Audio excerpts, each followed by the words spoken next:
e paz, minha irmã, graça e paz, meu irmão. Seja bem-vindo de volta, você que já é aluno do IBV e você que está chegando agora, seja bem-vindo. Por favor, caso você ainda não tenha se inscrito, não deixe de se inscrever, se inscreva, curta e acione o sininho para que você possa ser notificado todas as vezes que postarmos um vídeo aqui. Meu nome é Ricardo e estou aqui para desenvolver uma missão teológica pela nossa Junta de Missões GEAB. GEAB quer dizer Jesus é a Esperança da África e do Brasil. E pelo IBV. IBV quer dizer Instituto Bíblico Vida. Nós desenvolvemos essa missão teológica no Brasil, fora do Brasil. Aqui no Brasil nós temos alunos em vários estados, enfim, estamos aqui para cooperarmos com o reino. Hoje nós vamos tratar de um assunto hiper mega importante. A matéria de hoje é Introdução ao Novo Testamento. Os livros do Novo Testamento não foram escritos na ordem em que aparecem na Bíblia. Não devemos presumir, por exemplo, porque os evangelhos são os primeiros livros do Novo Testamento, eles foram escritos antes das cartas de Paulo. Queridos, graça e paz, aqui quem vos fala é o evangelista Tiago. Estaremos dando início à nossa aula sobre introdução ao Novo Testamento. Antes de iniciarmos a nossa aula, eu gostaria de, nesse momento, orar com vocês e gostaria que vocês me acompanhassem orando no nome de Jesus. Soberano Deus, eterno Pai, Criador do céu e da terra, queremos, ó Deus, uma vez mais, ó Deus, nos colocar na total dependência do Teu Espírito Santo para que o Senhor nos conduza em todo o conhecimento da verdade. Abençoe, Senhor, a cada aluno, ó Deus, que estará, ó Deus, conectado conosco através desta aula, ó Deus, a cada ouvinte, ó Deus, que o Senhor possa abençoar, ó Pai, com ricas bênçãos, em nome de Jesus.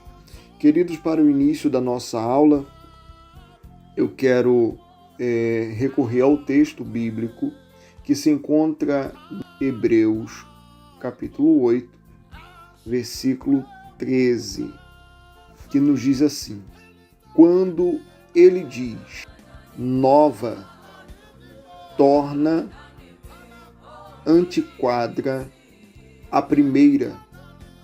Ora, aquilo que se torna antiquado e envelhecido está prestes a desaparecer.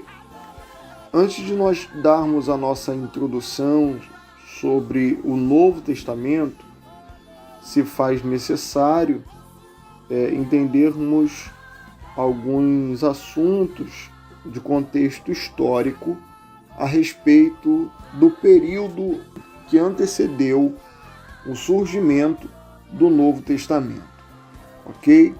Então eu gostaria que vocês nos acompanhassem com toda a atenção para que possamos adquirir assim o entendimento, para que posteriormente possamos dar início à introdução ao Novo Testamento.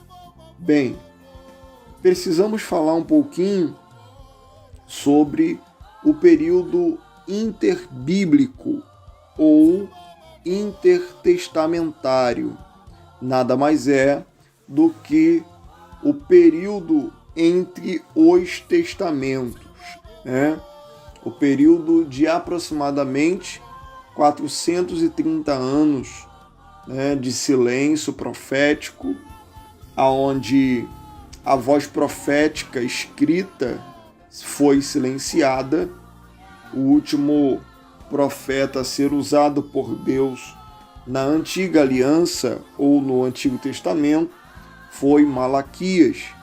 E após Malaquias profetizar, nós temos esse período de 430 anos, conhecido como período interbíblico ou intertestamentário. Então, esse intervalo, conhecido também de 400 anos de silêncio, para que possamos compreender o que aconteceu nesse período.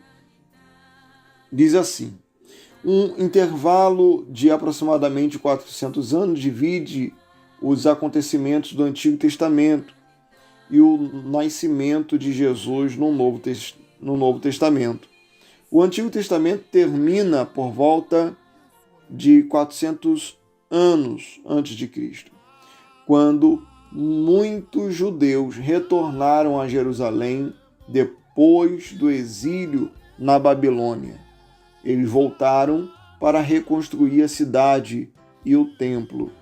Esse intervalo de 400 anos é conhecido como o período intertestamentário, que significa entre os testamentos, ou o período do Segundo Templo, referindo-se ao tempo posterior à reconstrução do templo.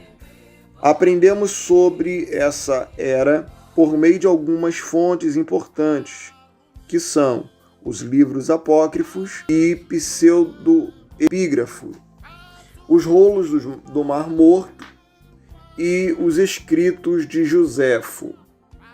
Tá? Então, através dessas 4 fontes, né, que é os apócrifos, os pseudoepígrafos, os rolos do Mar Morto e os escritos de Joséfo.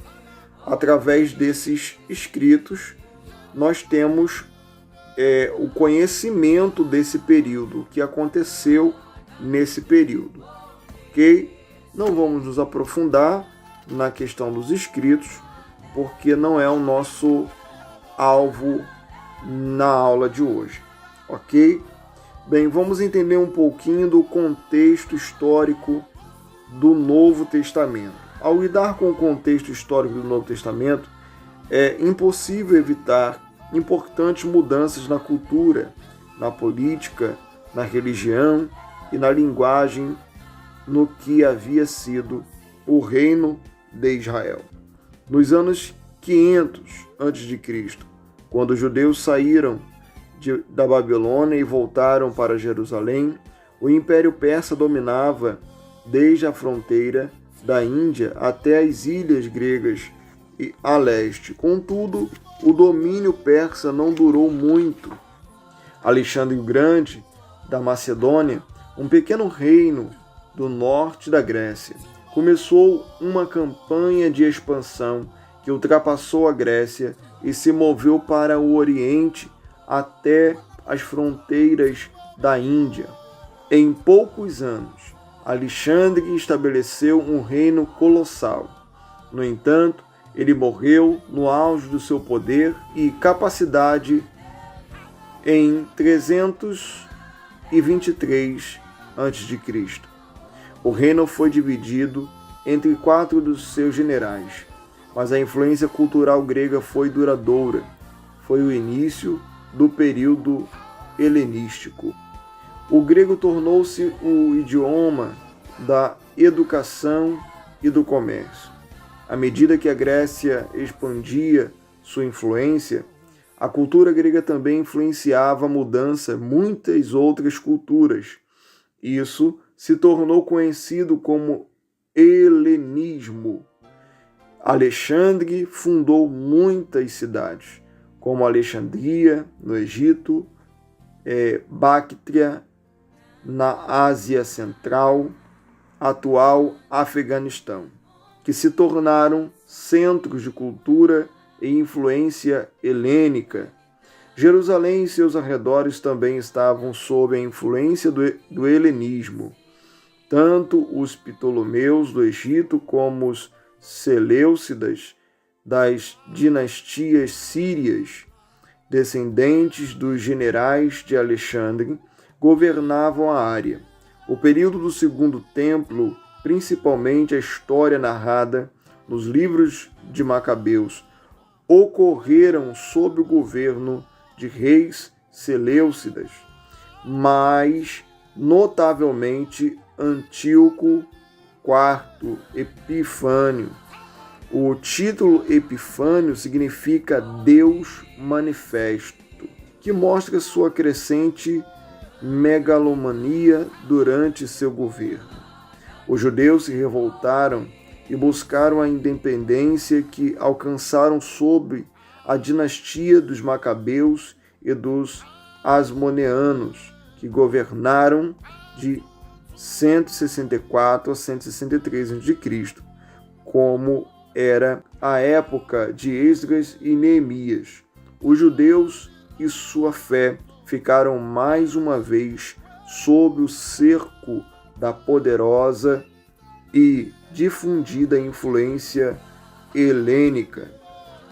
Nessas difíceis condições culturais, o povo da terra desenvolveu um entendimento rigoroso e, com frequência, legalista da religião. Ela se tornou uma luta pela sua sobrevivência, cultura e religiosa. Bem, nesse período também, a partir dessa época, 3 grupos distintos surgiram. Podem ter existido mais grupos, porém, esses 3 sobreviveram passagem do tempo, que são os fariseus, os saduceus, os essênios.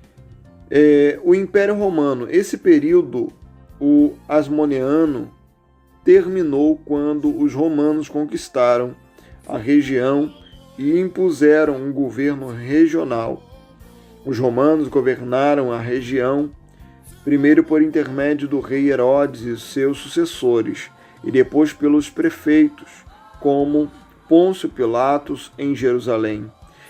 Em tempo, os judeus se rebelaram contra o jugo romano em 66 d.C., mas isso resultou na destruição de Jerusalém e do templo pelos romanos em 70 d.C. Os eventos do Novo Testamento ocorreram em uma época de dificuldades políticas. O Império Romano havia intensificado seu domínio sobre as regiões como a Judéia, com pessoas que não estavam dispostas a curvar-se aos imperadores romanos. Muitos judeus esperavam e oravam por um Messias libertador, que viria e expulsaria os romanos de Jerusalém e reedificaria o reino de Davi. Deus enviou o Messias, mas não era o Messias que estavam esperando. Ele é muito mais que um líder político. Ele é o Salvador que venceu a morte, derrotou o mal e o pecado, nos permite ter um relacionamento direto com Deus e oferece a vida eterna. O Novo Testamento nos conta a história desse Messias, Jesus Cristo, sua vida, ensinamentos, morte e ressurreição. No Antigo Testamento encontramos a revelação de Deus por meio de suas obras de criação e redenção de Israel, bem como pela lei e pelos profetas. No Novo Testamento, Deus falou-nos nestes últimos dias pelo Filho, a quem constituiu o herdeiro de tudo, por quem fez também o mundo. Hebreus, capítulo 1, versículo 1 e 2. Em Jesus, Deus revelou a plenitude dos seus planos para a humanidade. Deus também estabelece uma nova forma de se relacionar com o povo. Esse novo relacionamento não ocorreu por meio da aliança no Monte Sinai, mas pela aliança no sangue de Jesus. Essa nova aliança com Deus prometeu por meio dos profetas, agora está escrita em nosso coração e selada pelo próprio Deus, o Espírito Santo. Pelo ministério de Jesus e do Espírito Santo, Deus criou para si um povo, o corpo de Cristo. O Novo Testamento também conta a história desse novo povo, a igreja. Ele dá orientação, instrução exortação e encorajamento para essa longa jornada rumo ao lar, para a missão que Jesus deu os discípulos e para os tempos de perseguição e provações.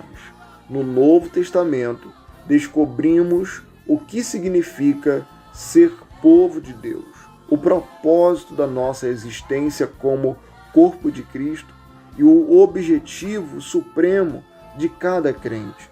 No Novo Testamento, aprendemos acerca da solução final de Deus para resgatar a humanidade do pecado e da morte. Bem, o Novo Testamento é composto por 27 livros. Os 4 evangelhos narram a vida de Jesus Cristo e Atos conta a história dos primeiros cristãos. As 21 epístolas são cartas de líderes da igreja primitiva para igrejas e crentes. As cartas do apóstolo Paulo são a maioria das epístolas do Novo Testamento.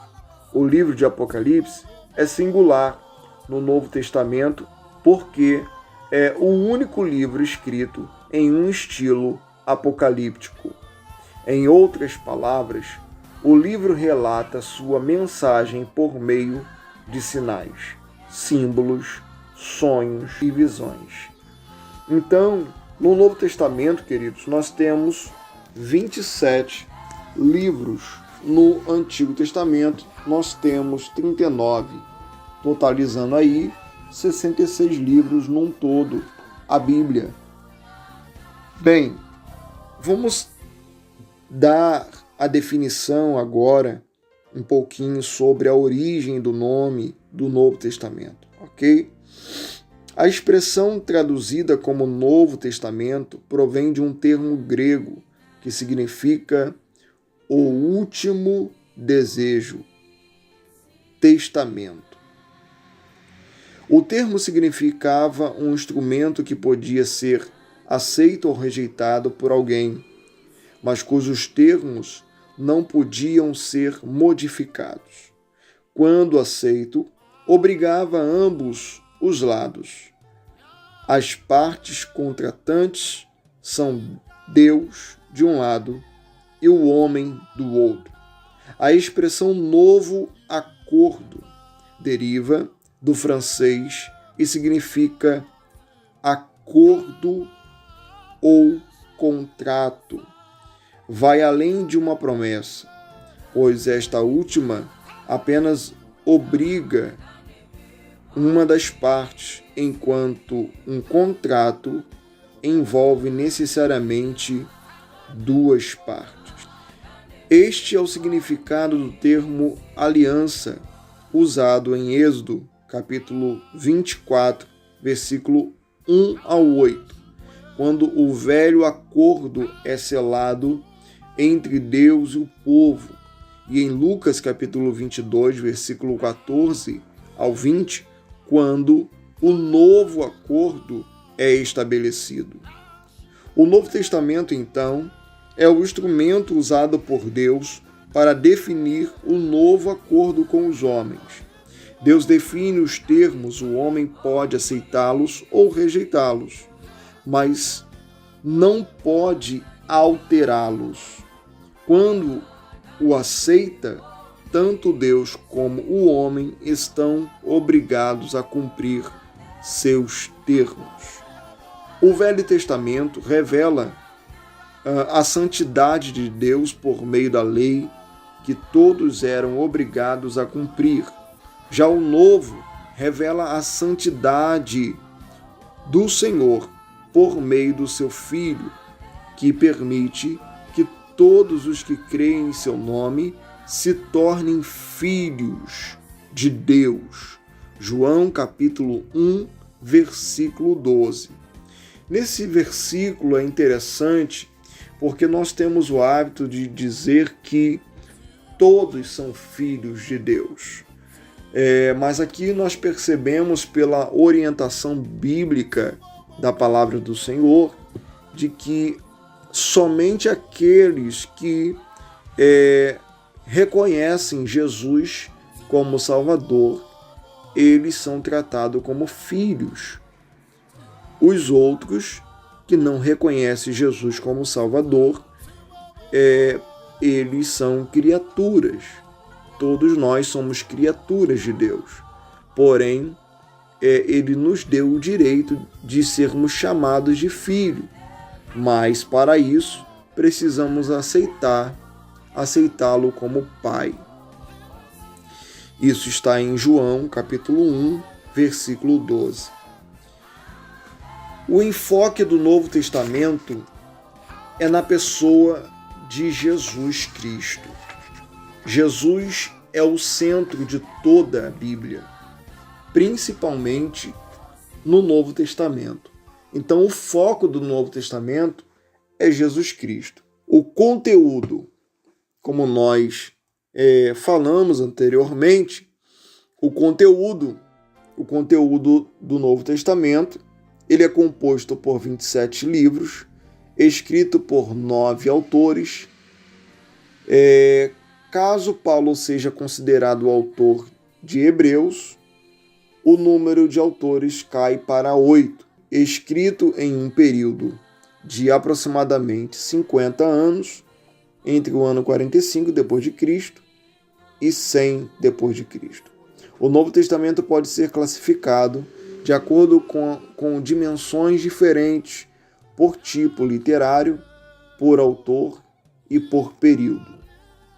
Então, nós temos 3 formas de classificar aqui o Novo Testamento. Pelo estilo, os seus autores e pelo período. Vamos trazer aqui o entendimento para os irmãos, para que possamos como classificar o Novo Testamento. Bem, em relação ao estilo literário, os 5 primeiros livros do Novo Testamento, os Evangelhos e Atos, são históricos em sua essência. Todos narram uma história. Os Evangelhos contam a vida de Jesus sob diferentes ângulos e Atos, uma continuação de Lucas, narra o nascimento e crescimento da igreja com ênfase na vida de Paulo. Então, a ênfase de Atos dos Apóstolos está no surgimento da igreja, né, e na vida do apóstolo Paulo. Vai narrar a conversão do apóstolo Paulo, do apóstolo Paulo aí a partir do capítulo de número 9, ok? Do livro de Atos. Os livros que seguem são basicamente doutrinários. Romanos, 1º e 2º Coríntios, Gálatas, Efésios, Filipenses, Colossenses, 1º e 2º Tessalonicenses, Hebreus, Tiago, 1ª e 2ª Pedro, 1ª, 2ª e 3ª de João e Judas, ok?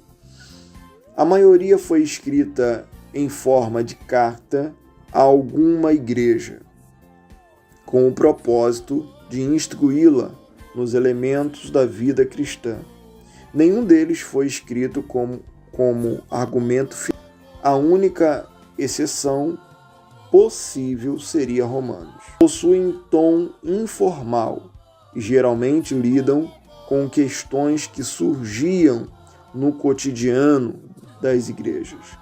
Então, os assuntos, o motivo das cartas que eram escritas eram mediante aos assuntos, os problemas, as dificuldades que surgiam ao longo da igreja, né, dos dias da igreja, e aí Paulo, seu líder, direcionava essa carta para o líder local para que pudesse assim ajudá-los a resolver os problemas esses como perseguição, partidarismo, assuntos que envolvem a questão de pecado na igreja, casamento e etc. Tá? Então, todos esses livros, todas as epístolas em si, ela vai trazer um conteúdo doutrinário.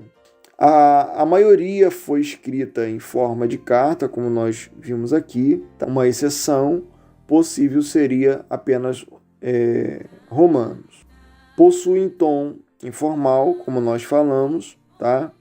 E geralmente lidam com questões que surgiam no cotidiano das igrejas. Um outro grupo de livros é chamado de pessoal, que é primeira e segunda Timóteo, Tito, Filemão, segunda e terceira de João. Os escritos a pessoas e não a grupos. Então, por que dessa classificação como escritos pessoais? Porque eram direcionados a pessoas, né? E não a um grupo, por esse motivo. Isso pode mudar a questão da classificação, né, do Novo Testamento e do Antigo também, como de toda a Bíblia, pode mudar de acordo com a literatura. De repente, se você for examinar um outro tipo de literatura, você vai ver que vai diferenciar um pouco a classificação, tá? Mas nada que comprometa o teu conhecimento. É só uma forma de entendimento diferente, mas não compromete a estrutura geral do conteúdo aprendido. Assumiram significância maior com o tempo e se tornaram documentos públicos, escritos a pessoas que exerciam posição de liderança na igreja. Por fim, o livro do Apocalipse, ou Revelação de João, tem a natureza profética ou apocalíptica, lida com questões do futuro e do presente em linguagem simbólica. Autores. Todos os autores do Novo Testamento eram judeus, com exceção de Lucas. 3 deles eram apóstolos: Mateus, Pedro e João. Esses eram apóstolos. Marcos, Judas e Tiago foram ativos no começo da igreja ou tiveram contato com apóstolos antes da morte de Jesus. Lucas e Paulo, mesmo não tendo sido testemunhas oculares do Senhor, eram bem conhecidos daqueles que o foram. Do autor de Hebreus, nada se sabe. Então aqui, em relação ao autor aos Hebreus, ele é desconhecido. Ninguém sabe quem foi o autor dos Hebreus. A última classificação aqui é os períodos, tá? Os livros do Novo Testamento não foram escritos na ordem em que aparecem na Bíblia. Não devemos presumir, por exemplo, porque os evangelhos são os primeiros livros do Novo Testamento, eles foram escritos antes das cartas de Paulo. Muitos foram escritos vários anos após os eventos sobre os quais fala. O Evangelho de Marcos, por exemplo, narra a vida de Jesus, mas provavelmente foi escrito entre os anos de 65 a 70 d.C. O primeiro século pode ser dividido em 3 períodos desiguais de tempo no que tange à escrita do Novo Testamento. Então nós temos, em relação à escrita do Novo Testamento, os períodos aqui que são desiguais, né? 3 períodos desiguais que tange a escrita do Novo Testamento. O primeiro, período inicial, cobre a vida de Jesus. Os evangelhos narram eventos desse período. Período da expansão, ok? Do ano 30 ao ano 60 d.C., onde houve o desenvolvimento do foco missionário. Pregadores e discípulos viajavam pelas estradas romanas evangelizando e fundando novas igrejas. A narrativa de Atos se encaixa nesse período, bem como a maioria das cartas de Paulo. Atos narra claramente a fusão entre o judaísmo e os gentios, o período em que mais temos informações do Novo Testamento. Terceiro, o período de consolidação, do ano 60 ao ano 100 depois de Cristo. Temos poucas informações da igreja nesse período.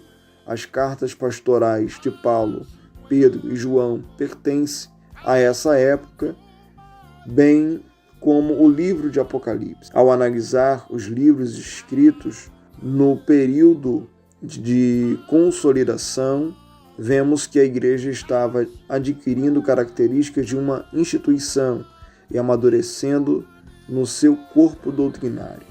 As epístolas da época lidam constantemente com heresias, o que pressupõe que existia um sistema ortodoxo de doutrinas em vigor. É impossível precisar as datas em que os livros do Novo Testamento foram escritos, uma vez que raramente há menção de datas ou alusões nos seus livros que permitam identificá-los com eventos históricos. Aqui foi uma breve introdução a respeito do Novo Testamento. Na próxima aula nós estaremos dando continuidade, falando um pouco mais sobre os livros do Novo Testamento. Aqui pincelamos falando a sua quantidade de 27 livros ao todo, porém, na próxima aula nós estaremos trazendo mais informações a respeito do Novo Testamento, de cada livro, para que os irmãos possam ter um caminho como até mesmo fazer uma boa interpretação, conhecendo o autor, data e destinatário. Tá bom? Que Deus vos abençoe e até a próxima aula. Eu gostaria de estar orando com vocês, agradecendo a Ele esta oportunidade que Ele nos concedeu de estarmos relembrando os princípios básicos da fé. Bondoso Deus, queremos te louvar, ó Deus, neste momento e te agradecer por tudo quanto o Senhor tem realizado em nossas vidas. Queremos, Senhor, te pedir, continua abençoando, Senhor, a cada aluno, Senhor, do IBV, ó Deus, a cada um, Senhor, que tem se comprometido, ó Deus, a aprender a Tua palavra.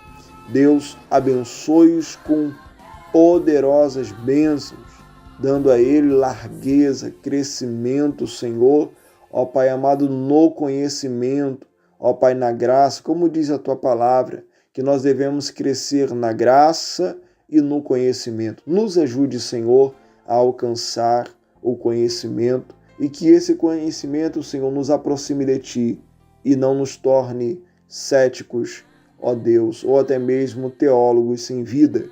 Deus, eu te peço, Senhor, nesta hora, que o Senhor venha gerar vida em nós, esperança em nós, através do estudo da Tua palavra. Em nome de Jesus. Amém. Queridos, até a próxima aula. Que Deus vos abençoe. Shalom.